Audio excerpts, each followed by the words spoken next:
Let's embark on the Ark Republic to hear current news that's published. More than gossip and chatter, covering current affairs that matter. We talk issues with professional views, all keeping you in queue. We wanted a higher vibe for these days and times, to free the voices and minds, reporting the sign of the times, so all can build. Let's shine, yeah.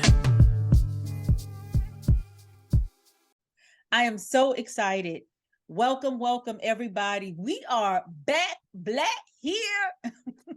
My name is Dr. Kaya Nyambi Shivers, and you are, yes, you are tuning into Ark Republic News, where we talk about all things that matter. And we are here with the esteemed, the eloquent, the gracious, the brilliant, the magnificent Dr. Sherice Nelson. What a guan, girl. What is going on, girl? It has been a while, right? It's been a while, but I think I think 2023 has been a year, right? And I think that it is giving us signals about what we can look towards in 2024. And I am excited about what's up ahead.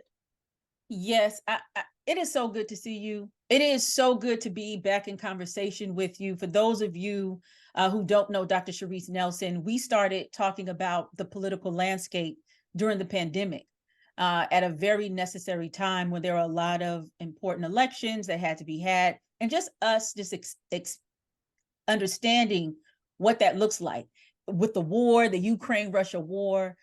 So I'm so happy to see you again. And let me just emphasize this, because we are finishing up 2023, and at Ark Republic, we actually are going to launch a fundraising campaign, which we rarely do, but it's out of necessity.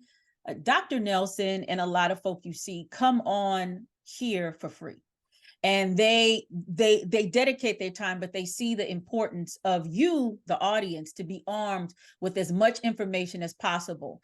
And so I thank you so much for all of those weeks of us just getting on the horn and chopping it up and talking about it. I'm so glad to see you. You look wonderful, might I add.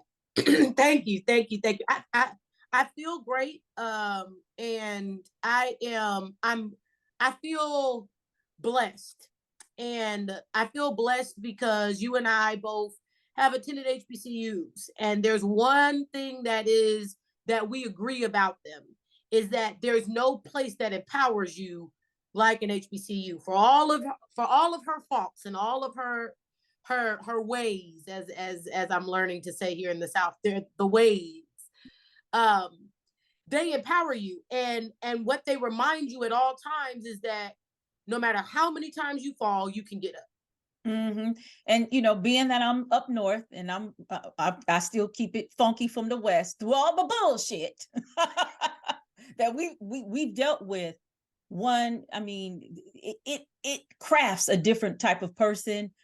But I always say this, and I say this to my students at the universities, any university that I go to, which predominantly has been PWIs, is the people you meet at HBCUs. There's nothing like it. And so that's something as well. You are a product of it. And so I'm so happy to be in conversation with you continuously, because you keep me sharpened and you keep me informed, right?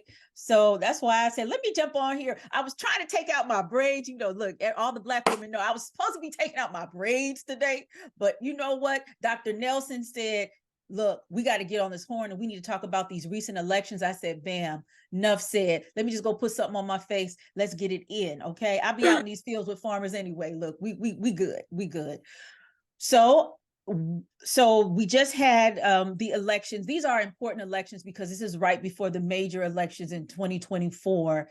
So what is your sense? What do you make about what happened? And then there was a low voter turnout too, right? Absolutely. So that's where I think I want to start, right? Okay. I want to start in there's a lot of false narratives out there around voting. And I really want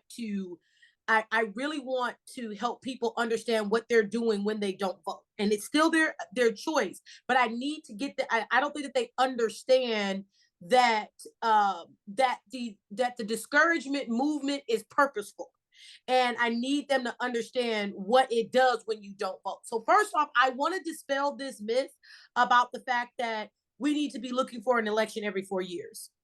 We need to be looking every year to be participating in an election. whether that be a local election, meaning that it's just an initiative that's at the local level, inside of your ordinance, inside of your city, inside of your county, right? You need to be looking for it. You need to be looking for an election for those reasons. You need to be looking for an election federally every 2 years, because every 2 years, it's a decision about who's going to be your state senator, depending on their rotation. And every time it's going to be a decision about who's in the House, right? So whoever's in the House of Representatives has to be reelected every 2 years. So we need to stop this misnomer of we are looking for elections every 4 years. We are not. We should be, as a people, looking for an election every year. There is at some point going to be an election on something. So that's the first thing, is that we need to get out of this mindset of election season is only 4 years. That's the first thing. The second thing is that we need to be paying attention to our state legislators. We need to be paying attention to what's happening at the state level. What's happening at the state level is a feeder and a cue of what's then going to happen on the federal. How do we know this? In Alabama, in Florida, in Louisiana, and in Georgia, they're having to create brand new districts in these states because the census of 2020 says, y'all got more Black folks, y'all need to split this up. And Republicans who happen to be white, who don't want to give Black folks any more power, have done everything in their power not to create a district for another district for Black people, and that has trickle-down effects on the state. So the second thing is, we have to be paying attention to state legislators. We have to be paying attention to what's happening at the state. And the very last thing is this. I've worked on several campaigns.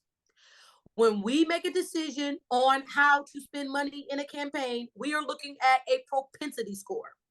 A propensity score is how many times you voted in the last normally 4 elections, not 4 presidential elections, the last 4 elections, period.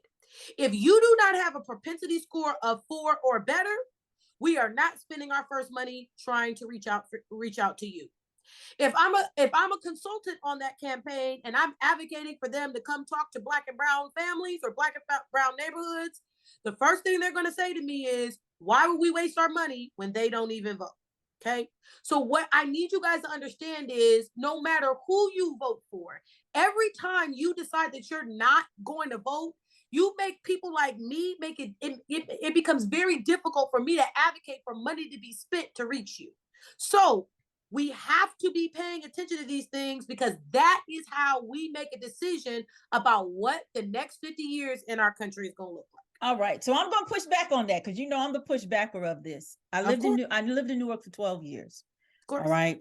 Lived in Newark for 12 years. I currently live in Philadelphia. I've said this on a cast before. Me moving to Philadelphia was partly because of the gentrification in Newark, and I had to move somewhere that was more affordable for me and my family.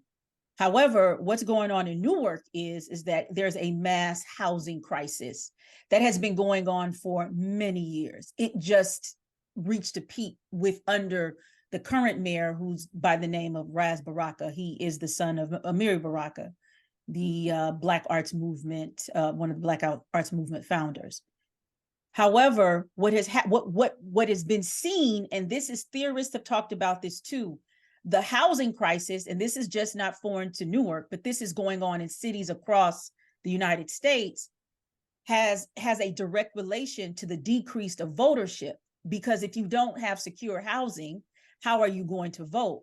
So my pushback is that this propensity score that you talk about, if you are working with the Black candidate or a candidate that's trying to reach out to just not Black communities, but Latino communities and poor communities where housing is an issue, how do you factor that in? Or will there be more accountability?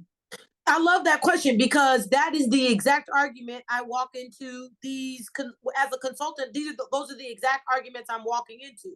And this gets me into the next thing, Kaya. That's why activists have to be activated and paying attention, because what happens is you're exactly right. We have seen mass displacement, and we're not talking about just displacement from the pandemic. We're talking about mass displacement that resulted in new districts having to be created in the South, because we're seeing a reverse migration from the North, from Black people back to Southern states where it's more affordable to live. So you're exactly right. So in the northern areas, my argument is that The reason that we need to be reaching out to homeless shelters, we need to be reaching out to community organizations, we need to be reaching out to Jewish synagogues and Muslim and oh gosh, Mosques. thank you, Muslim. We need to be reaching out to Muslim mosques. We need to be reaching out to churches so that then we can find these people in our communities in their natural habitat because they've been displaced. But the only way that we really are able to put pressure to help a mayor, right, fight back against the developers is then having the people strong against what then they want inside of the city. And it's very difficult to do that, as you're saying, if you're worried about where you're going to live. And what I'm saying is that that is a problem that we have to ask our local to fix. And we got to find ways as activists to make this easier for those political consultants or for those people in politics to say, listen, these are where these people are at. This is where they are. Stop looking at this score. That's going to mean that you are only going to get those that are well sown into the society. That also then means those of us that are well sown in the society, we have to be even more vigilant about voting and then talking to people who are around us. Hey, we go to grocery stores. We go to inside of our communities. I mean, inside of our communities, there are places that we go that are inside our communities that are not necessarily open spaces where we're not having any conversations. We have to go back to having conversations in our communities and remembering that these are our communities, and a lot of the people that are elected in these spots, we put them there. We put them there whether we voted or not. Yeah, I'm glad that you said that, is because I think post 2020 racial awakening, the conversation has been your kinfolk, your skin folk definitely are not your kinfolk. So part of, I think, activating not only activists, but also those to vote or just be politically active in whatever capacity that they can be, is also rewriting how do you make these political people more accountable. Because what I'm seeing as a journalist in me is you have these Black people who have either been in positions of power for a minute or they got into positions of power. There was a push of Black people in positions of power after 2020. But what I've been seeing are there's multiple things, but the two major systems or what do you call this phenomena, right, that I'm seeing are you have people who mean well and want to do more but don't have the resources or the backing in their respective areas. The Democratic Party is not backing them. The Independent Party is not strong enough to back them to move an agenda that really is, I don't know if the word, I don't know if I want to use progressive, but that is really, really about people. Or you see people get into office and, they become the establishment, right? For whatever reason, whatever that is. But both, unfortunately, are at the detriment of the average voter or the average Black, brown, poor person living in the US. Yeah, but this is the thing I want to remind people all the time. And I love to use New Orleans, and there's people that feel differently about this, but there was an area called Congo Square that is in Louis Armstrong Park that African drummers and folks from the diaspora, not just African, but folks from the diaspora and from all across the state of Louisiana were trying to protect a sacred ground. They got it cited as an UNESCO site, right? As a I forget what UNESCO stands for, but it's basically a humanitarian. It's a heritage site. But I want to use a proper term. It's the UNESCO site, but it's basically a heritage term. It's a heritage site that's not only designated and recognized by the United States, but recognized by the United Nations. So it's a global recognition of this spot. They use that, those advocates there use that to ensure that a abandoned building that used to be an art studio or an arts complex behind them was not turned into City Hall against a Black female mayor, right? Oh yeah, I remember that. Yeah, that's recent. That just happened a year and a half, 2 years ago, right down here in the state of Louisiana, where I am here in Louisiana. And my argument to a lot of the people, I heard both sides of the argument. I talked to more folks that are inside of the establishment, and quiet as it's kept, The sentiment was, tell the protesters to keep protesting, because if they keep protesting, if they keep making noise, then we'll be able to go back to the people that are pushing us and say, look, the people don't want it. And since the people don't want it, now we're not going to do it. What resulted in that? However people feel about the Black female mayor that's down there, Cantrell, no matter how you feel about it, what happened? The site wasn't used for that. They moved on from the site. After she was reelected, and after she was reelected, there was no more conversation about putting the site there. She said, the people have given me a mandate. They don't want it there. We're not going to do it. And she only made that announcement once she got reelected and the fight was over. So what I'm saying is to Black people is that if you're upset about what a lot of Black people are doing, what you don't understand is inside of those walls, the quiet as it's kept secret is, they want y'all to keep showing up. They want y'all to keep making noise because it helps their argument that they're making inside. Now, I'm not saying everybody's in there inside making that argument. Let me be very clear.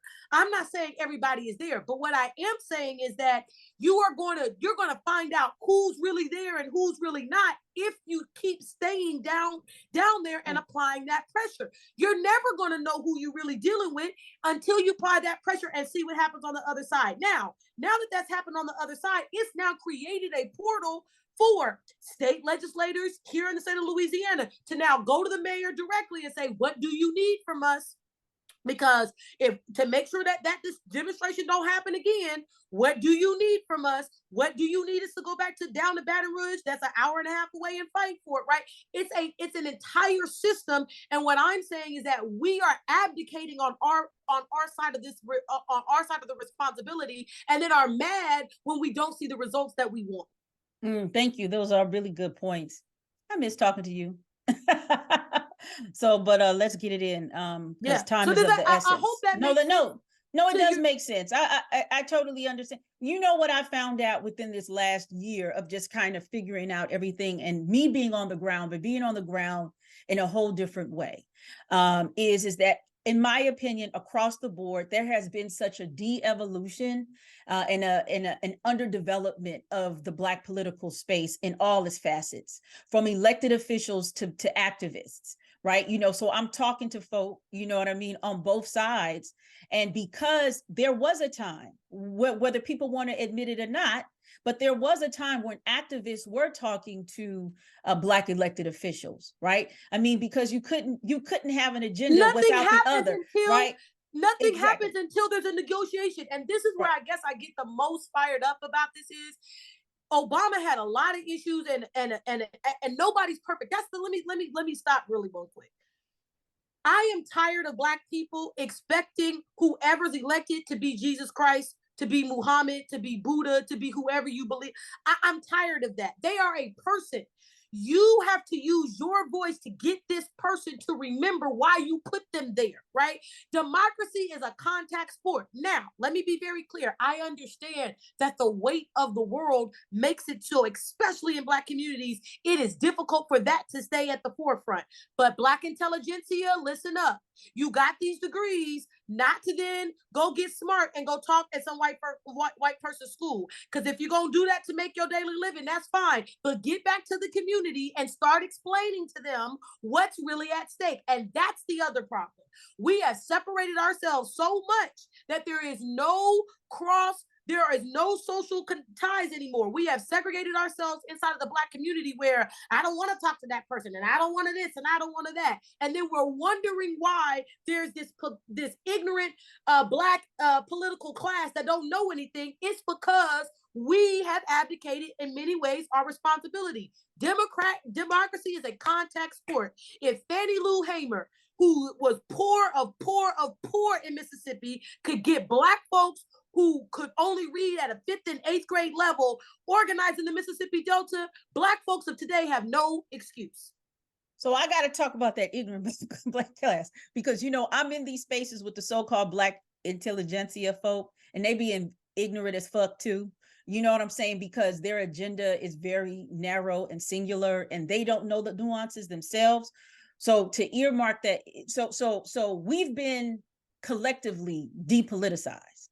That's that. We have been across the board, just we have no claws. We are just like little blunt nubs that come to the table, mew, mew, mew, mew, ask for some, change, and then we go back. So so on both sides. So we have a large voter class that is unaware of the issues. They're unaware of civic engagement. They don't know where to start, and they don't know where to begin because, and this is, in my opinion, is very humble. I think we're coming out of like a Black church tradition where we rely on the leader to morally do and ethically do what's right, but not understanding that that has not translated in the political space, especially when it comes to money and power. Well, let me say this. Resources, right? Let me finish. Let me hold on. Let me finish this. Let me finish the thought. But because ultimately, like you said, that there's such a disconnect in the spaces, there is no clear agenda. There's no about where do we go? There's no accountability. So the thing is that I've been looking at a lot of stuff in the 60s and the 70s and everything, even though ideologically, politically, strategically, there were differences. At the very least, people talked, regardless if they had differences, and they came to the table with tensions to thug it, even if it was to thug it out. I've been in spaces, literally in spaces. Me, even as a journalist, there are Black political leaders that will never call me back. There are that don't want me there because I'm fucking up their program. Excuse my language. I'm reporting repeatedly of Black leaders who don't want to engage with the local activists because the optics might look, not well, or they don't like what they're saying or whatever. And we come from a tradition where we were, how do I say it? It got real ugly, but at the end of the day, we could walk out. So I'm giving you the floor. I just wanted to say that. Yeah. No. So I think there's, I think there's two things that you're saying there, and this is where I want to like plug my husband's book because we talk about this exact thing. Mm-hmm. So the Black, like you said, the Black church is one of the legs that we've always stood on. But the problem is that inside of that Black church, let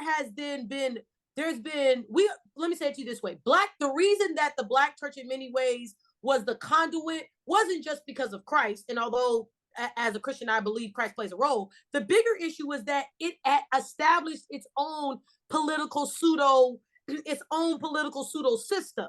Mm-hmm. And what has happened is that younger generations of Black people are not subscribing to that Black political pseudo system. And so what's happening is we are not learning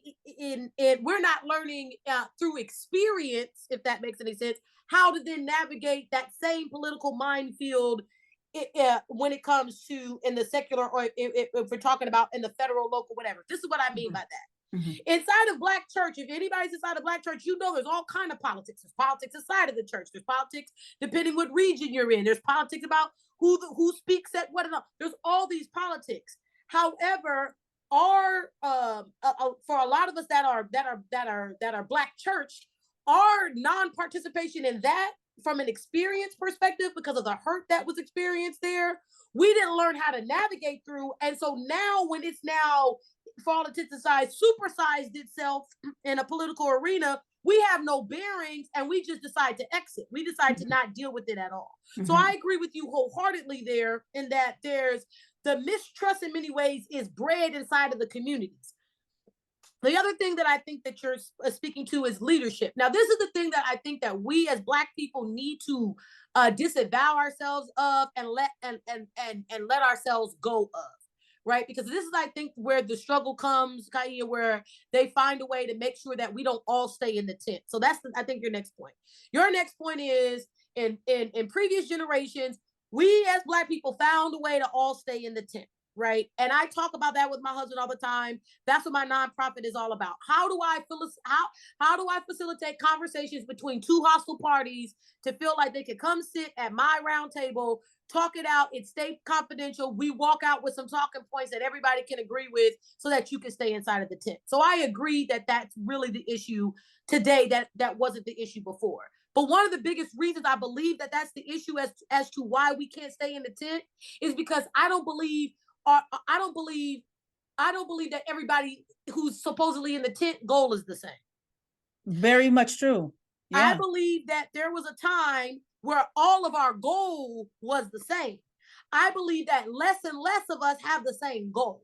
And so now it's difficult because you got to pick through who has the same goal as you, right? And the people that didn't have the same goal as you, that looked like you, stood out a lot more during that civil rights era, because the laws were so strict. As soon as you saw that person siding with a particular law that was obviously racist, you would know immediately what side they're on. Now, Kaya, we got to sniff them out. We got to set bait for them. We got to figure out who, now it's far more, right? If we think even about the the Black Panther movement and everything else, it's one snitch. It wasn't like a whole bunch of snitches. It was one snitch that they found that then infected other folks, right? It's one. We don't have just one. It's a whole bunch of these folks. And we gotta figure out who's in the tent with us and who's not. I'm glad you mentioned that. It's several things I want to just add and just point out what you said is that I'm glad, first of all, this conversation is talking about the pantheon, or do I want to say it like that, or the pan religious or pan spiritual identities that we have as Black people. We're just not Christian. Excuse me, we're just not Christian. And I'm glad you pointed that out. And you're bringing in, you're bringing in other people in this Black liberation theology that we got away from, right? And how, in terms of how the goals change, right? So I think that's really, really important is that I believe that a lot of people who are using this template, this king template of being a religious leader and as well a civil rights leader or political, or somebody attempting to shift the political landscape, using that template, I think has been dirtied. It has been muddied, I think, for the lack of a better. But let me say to you why I think it's that. been muddy. But let me tell you my just first of all, there's not going to be another king in X. That was just there were people like that, but the phenomenon is not going to happen again because times change, we change is a different thing. They were just individuals in a very specific, unique, distinctive situation. Even though that there are a lot of people who try to do it, it's not going to happen, right? That's just my assessment of it. But what you were talking about is that how people's goals changed. The more capitalism, in my opinion, encroached in terms of how we defined our destinies collectively, we became individualized. And a lot of that came, in my opinion, when desegregation happens. And there is what I think we need to think of desegregation as a brain drain in the Black community, where a lot of people in the community, the doctors, the lawyers, those who could provide maybe cover or economic resources and a level of cohesion left, and those who remained weren't able to keep it together. And so generations and generations of these vulnerabilities have come to exactly where we are now. So, but one of the reasons I think that it's become muddy, if that makes any sense, Kaya, is not because overall preachers or teachers or imams or whatever didn't participate in scandal. We're human beings. That's what's going to happen. I don't think that's really the problem. Right. To be honest with you, scandals are going to happen. There's going to be bad apples like that. That's the reality of being a human being. And so I don't really think that's the problem. I think the problem is the fact that we live in a space as Black people where we do not segregate spirit from our lives, right? We do not separate church and state, right? We don't live that way, right? But then we judge our leaders that way. That's a really good point. That's a good point. That's a good point. And so, and I'm not be very and leaders take advantage of that too at the same time, right? And that's what I'm saying to you is that we have to wholly accept as Black Americans. This is, I think, the biggest struggle and the hardest thing I think for us to do, which is why I think we have this hotep set of people, right? Mm-hmm. We have to reconcile the idea that we will always be partly American, in that there is always going to be this twinge of individualism that's going to be pulling at us because we are American. That's the reality of who we are. Mm-hmm. However, the way we operate and the way that we feel most harmonious in action is in collectivity. And we have to understand that there's a tension between those two things that's never gonna go away, that we are always gonna have people that are gonna be arguing from one side of that point versus the other, more collectivity versus more individuality, that's the tension that exists in being African American. And the faster, in my opinion, that we accept that, then we won't then be taking the Elijah Muhammad and saying, oh, well, is he really a good leader? Because, we heard he smoked this piece of pot, right? And I'm not saying that he did any of those things. I'm just saying that moral juxtaposition would erode if we would just accept white people separate church and state. We don't.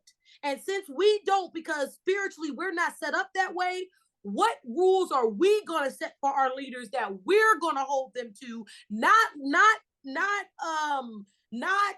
rules that white folks have told us we should set to them. What rules are we as a community going to set? And then when they violated those things, how do we deal with them, right? We used to have a council of elders that would help us make those kind of decisions. Like, yeah, you may be mad about this thing that they did. However, if you publicize this, then these are the consequences. And are we willing to deal with that? We have no such thing anymore. And that, to me, is the problem when we start making decisions about who we gonna out, who we gonna cancel, who we gonna kick out of the tent, who we gonna whatever, is that we don't have this beloved community that King talks about, and the beloved community in the way that Malcolm X talks about. We don't have it anymore.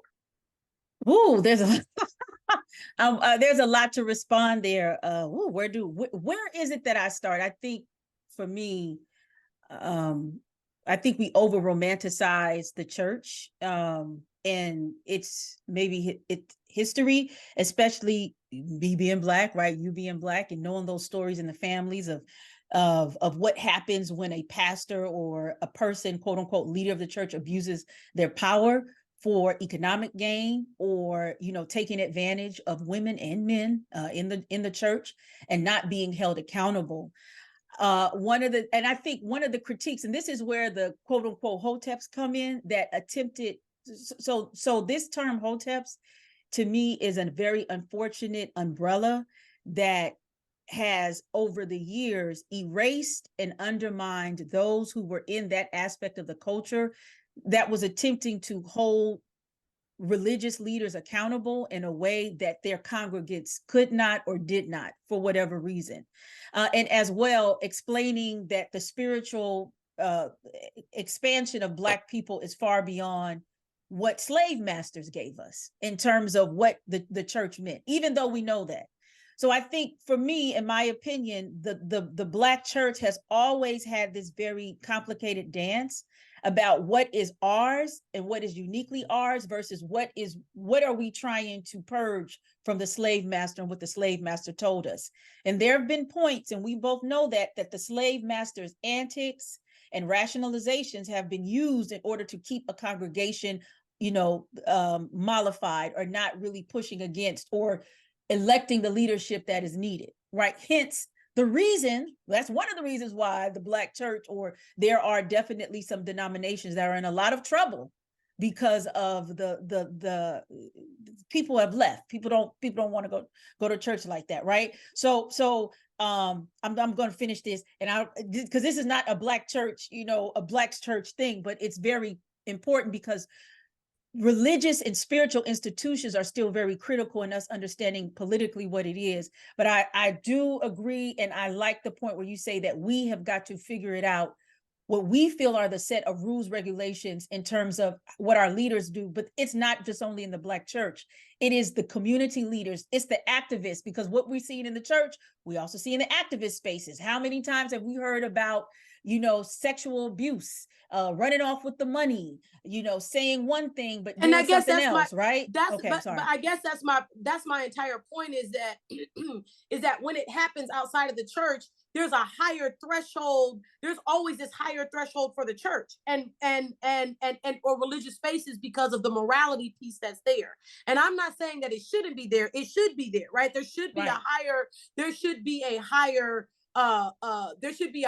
ask. There definitely should be, because that's what they represent in our communities. But what I am saying is that that higher ask doesn't then mean that that it doesn't mean that you exit permanently and forever, right? Mhm. It means that, okay, maybe that church or maybe that entry point, but go find another mosque, go find another, right? What I'm saying is don't separate or connect, because what you're doing in the African part of you is separating something that isn't inherently separated. So what I'm saying is that we have to get back to, in many ways, finding out what that means, because I think in my true opinion, I feel like if we get back to that spiritual space and finding our guidance back there, it will then recenter us to then why we're in the tent to begin with. I think that our ability to then walk away from that, because it's been segregated to say that it's separate, and for us it's not separate, it's all connected. Right. That we have to figure that out in our own generations. What does that then mean? Okay, it doesn't mean I may join this church or I may join this mosque or that, but then that then means I'm then overly active in this activist group, or I'm overly active in this fraternity, or I'm overly active in this, where I'm then still getting that connection. And what I'm saying is that we have individualized ourselves so much that there is none of that that's happening. All of it is for us as individuals is what's in it for me. And to me, that's the wrong question to even be asking or starting out with. Which leads to the segue, because that's a very dangerous place we're in right now. I mean, we could be in a very empowering space, and we could also be in a further disempowering space, right? So this is a very complicated, I don't know, juncture, right? And right now, and let me say this, but let me say this though. I'll be the cusser of this conversation. I am so fucking sick. I had to spit on that.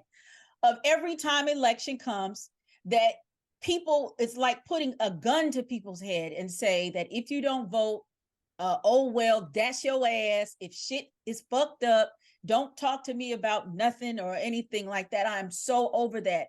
I wrote an article back in 2002. It was actually not an article, it was a commentary about Diddy's, it was called Vote or Die, which is to me a very problematic term when you're talking to Black people, and having these, you know, this extreme happens when you don't vote.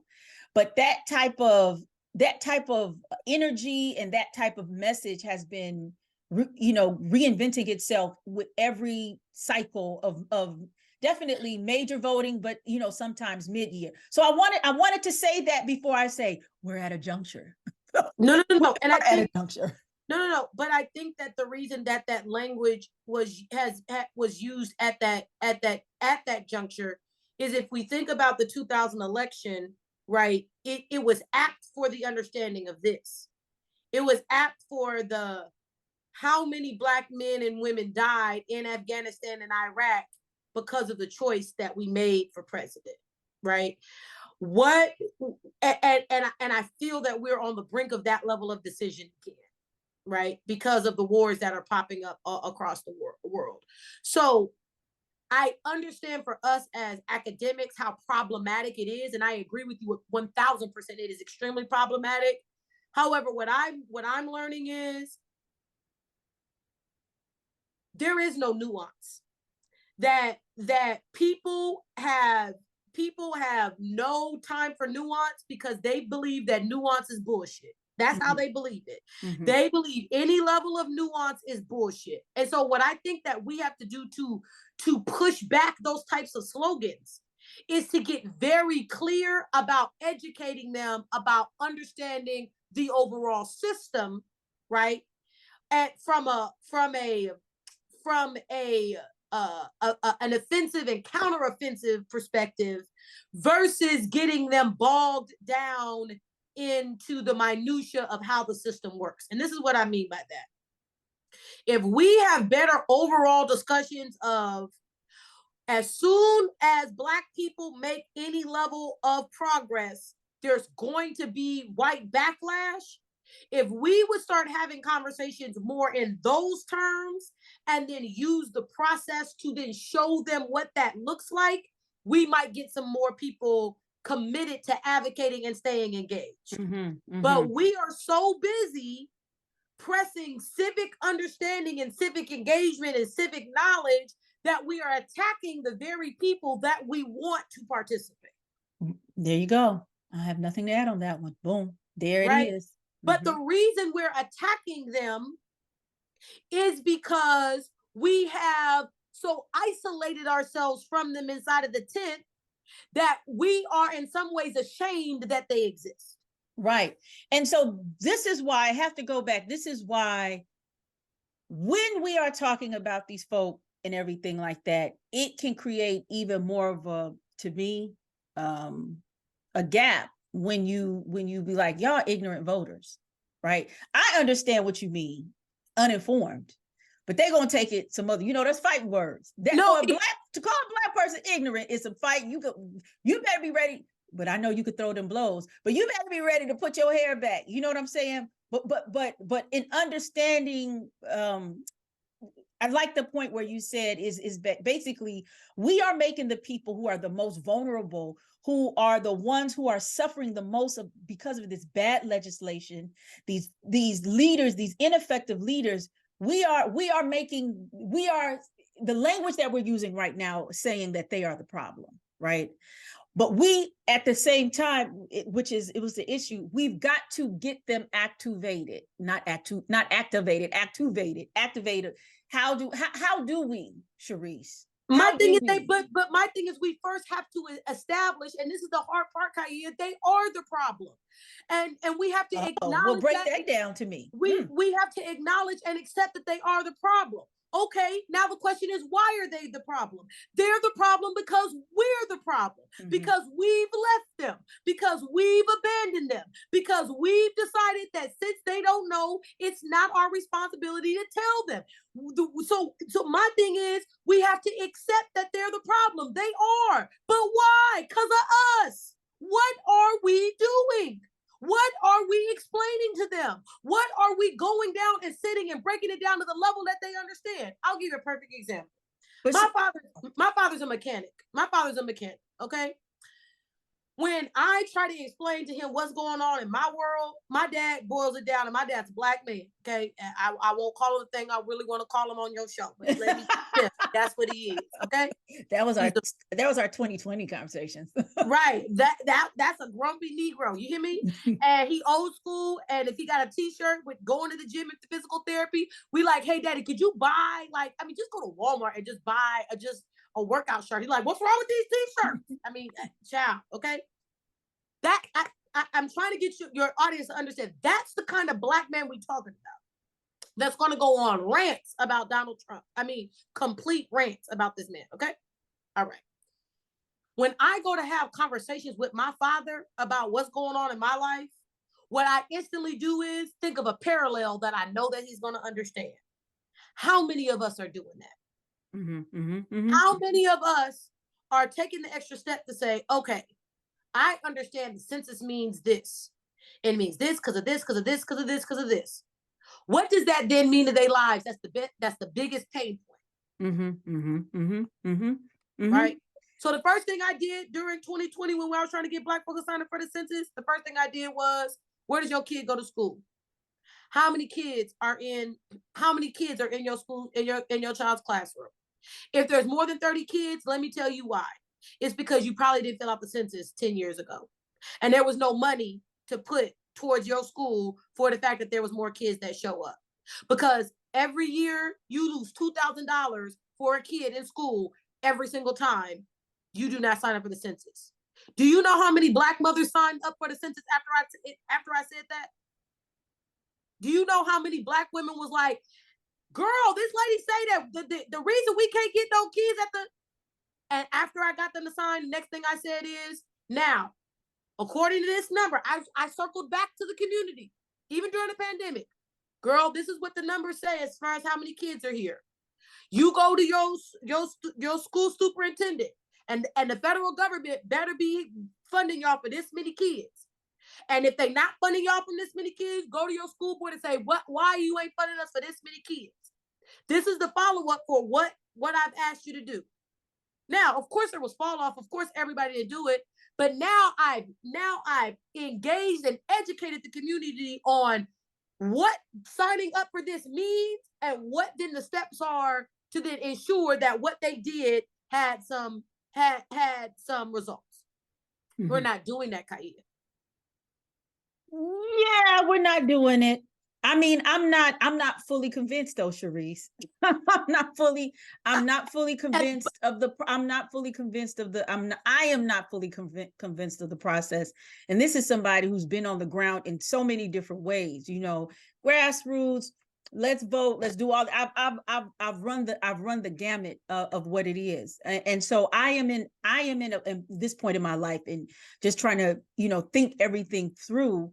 Is I'm at a point where do we really put our energy? Like, where should we really put our energy in really seeing results that our grandchildren and great grandchildren could actually inherit and know that this comes from the work that we do, right? And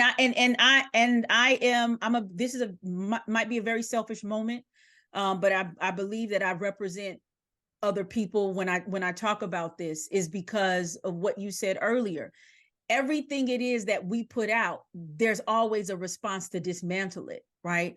And so if we keep going up, going back, going up, going up, going back, whatever that is that, you know, there's a point where we get that there's exhaustion at play. And where I am now is that I don't see where we're going to go with it. Right. I really don't. And this is me just, I know this is a woe is me moment, but I just wanted to, you know, articulate that, because I'm still going to do as much as I can, as best as I can. But there are moments where you just sit down because you're really tired, because it'd be the same thing every time. You know what I mean? Like, you go around a corner. It's but history shows me that I have reason to be optimistic. History shows me that if we look at Black life here in this country from slavery, every historical period has inspiration for why we can move the needle. I truly believe that the struggle of back and forth is the human struggle, not a Black struggle. And I think that correct. 1,000,000%. Yeah. I think that struggle, our struggle comes in the form of racism, right? But I believe that the human struggle exists in some level of oppression one way or not, because in my belief system as a Christian is that that's the struggle between good and evil, and the inherent struggle between good and evil is going to posture itself different ways for different people depending on their ethnic background and their place in space. And my job is to be committed to the fight of allowing more light to be there than darkness. And what that light to me looks like in tangible ways to me, and we have this conversation and disagree about this back and forth, and have been doing so really since 2020, is I think we as Black people need to be okay with the fact that we get a smaller piece. This is just me, one of the biggest reasons I moved back to the South is I'd rather get the 35% and I'd rather have my 35% and some level of peace than trying to get your 70% and y'all try to kill me over the 70 I'm trying to get. And what I mean by that is the desegregation of Black people wasn't, if you talk to the architects of it from the mind perspective, if you listen to the wife of Ron Walters, who's the brainchild for the Congressional Black Caucus, if you talk to Andrew Young, right? If you talk to, I got the opportunity to interview Abernathy before he passed, right? If you talk, C.T. Vivian, I got an opportunity to talk with, right? If you talk with them, if you talk with Bobby Seale, right? Because I'm from Oakland. If you talk to Bobby Seale, who I've had a conversation with, if you talk to all of them, the goal in many ways was to gain from a humanitarian perspective, was to gain space as a human, not necessarily gain more money, gain more wealth, gain more, right? It was about gaining more access to humanity, and everybody had different ways of doing that. And I think right now the issue is, Kaya, on why there's less hope is the idea that, number one, we are not committed to the fact that that the progress that we're seeing, that the tree that we're planting, we may never sit underneath the shade of it. And that the shade that we are creating are for our kids as successive generations, the same way that previous generations did that for us. That's number one. Number two, we all got to get committed to actually planting trees all in the same vineyard and all in the same area. We're not committed to that in a way that they were. Right. And so that we get those cross areas of shade. And that really, what I mean is, we need to return the Black dollar back to the Black community. I feel like we need to turn more insular and try to find solutions within each other versus looking as individuals outward. And I think if we do that, I feel that we'll feel more empowered in this battle against good and evil that's never really going to change. Right. Well, I'm from the fish fry and 2-piece chicken committee, meaning I like talking to the people who, fried the chicken and sold the pound cake and the sweet potato in order to put CT Vivians and the Kings and everybody on that actually fueled the movement. And their sentiments is that they've been left behind. They feel like they've been abandoned. And what we are at now, and I'm not trying to be a Debbie Downer, because if I didn't have a level of, to keep pushing and moving through, if I didn't still have that, I wouldn't be doing this, right? But these are the folk that we are sitting as a result of generations, one, feeling left behind, two, not getting any of the residuals of what their parents, who were the fish fryers and the 2-piece chicken makers, got. And then you have the third generation who just don't care, right? They're 3 generations from what happened during that moment. They don't care and they don't know, right? So I don't know what needs to happen. I think they don't know, which means that they can't care. Correct. That's 1,000,000%, right? As the young folks say. So but there's a lot that needs to be happened. For me, I'm at a point in my life where it's not even the point of me seeing the quote unquote fruits of my labor. I think what I hear and what the older folk, what I'm talking to here, they just want to leave off this earth knowing that they're going to be, that they babies are going to be okay. Right. And I'm not saying that they're not going to be okay, but the fight is going to be a lot more funkier than I think that they thought it will be, because we thought we were in a place, and then with the affirmative action gone and all this other stuff gone, it's like, so when I'm going to like these conferences, these policy conferences and whatnot, I'm hearing in the conversations that the downgrade of legislation has probably might have pushed us back 100 years. In terms of us getting back to where we are. But I guess that's my point, Kaya. So then what are we going to do about it? What are we going to do? What are HBCUs going to do? Are we going to, right? What are Black hospitals going to do? We understand at 42 million, we can't cover us all. However, at 42 million, right? Can we get to 30 million? Okay, if we can't get to 30 million, how do we get to 25? Because I believe in my heart of hearts, we could get to 25 million, right? We could get to 25 million. What are we going to do? How are we going to start building infrastructure so that there's a place for them to go? You are right. They have been left behind, but they've been left behind because we forgot that we're building off their back. Right. And because we have forgotten that we're building off our back, to me, again, I'm younger, right? So I get to have this more optimistic, more energetic, right? I'm younger, right? And I feel like millennials are the largest generation since baby boomers. We are the largest Black generation since baby boomers. So what are millennials going to do? What are people in my age group are going to do? Are y'all going to keep chasing after an app?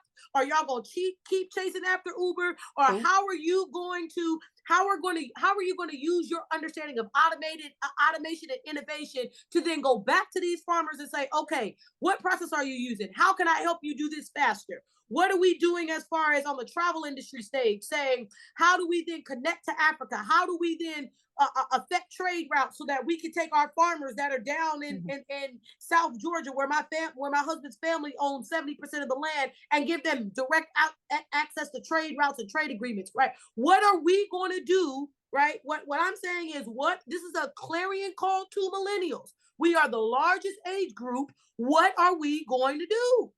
Stop shitting on Generation X, first of all. I'm not X. No. But no, there is Generation X. Not you. No. This is my collective conversation with millennials. What I'm saying is, we as millennials are sitting, standing, and complaining. Right. But what are we doing? We are sitting, standing, and complaining, millennials. What are we doing, though? What organizations are you getting involved in? What activism are you pushing back on? What board are you sitting on that's speaking? Because if you are in this place of privilege and have in some way some level of secure housing, any level of, if you can sit in a house like I'm sitting in with books, then there needs to be something that you are doing. Not just talking about. Well, I would say this I would call us the invisible generation, Generation X. I don't know. We just call y'all the obstinate and the rebellious generation. That's what we just call y'all. Right. I mean, there wouldn't be a millennial generation without our X generation. Yeah, and we learned. You know what I'm saying? But as the generation that is often not in the conversation in terms of like how do we move forward, as being the invisible generation, the problem that happens when you don't understand what has happened and why we got here, because you being a professor, I'm being a professor, we are in the rooms and we hear really great maybe ideas or a desire to wanting to get to a place, but there's such a lack in understanding. We just didn't get here like this. Like, we've had hospitals, we've had whole towns, we've had banks, we had banking infrastructures, we had hair industry on lock, we had the construction industry on lock, we had agriculture on lock. We are here as a result of very intentional dismantling forces, generation after generation after generation. And so I think part of it is that I see a lot of well-meaning folk wanting to do stuff. And when they get out there and they do stuff, they don't understand just how the opposition that they meet, just how stank is going to get. And a lot of people kind of fall back, or they don't have the tools or the knowledge and understanding the industry or what they're up against or what it is that they face. I think how you're saying is that we need to write a grant, and next summer we need to forget the Democratic Party's convention. We need to have a State of Black convention, right? We find somewhere in the summer to have it, right? And we bring people into the conversation, right? I think that we need to do that, right?